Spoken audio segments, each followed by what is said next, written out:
Today we're talking about foraging for gooseberries.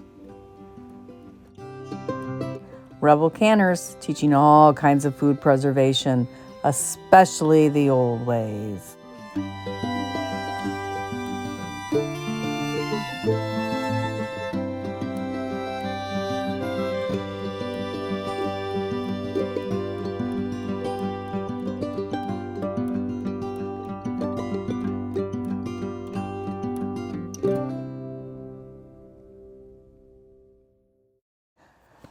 Fruits are ready to be picked when its little blossom end turns brown. Be sure to wear gloves when picking gooseberries.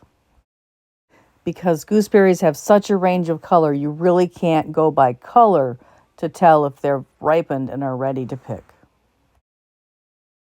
Gooseberry season is very short. It can range anywhere from May through July.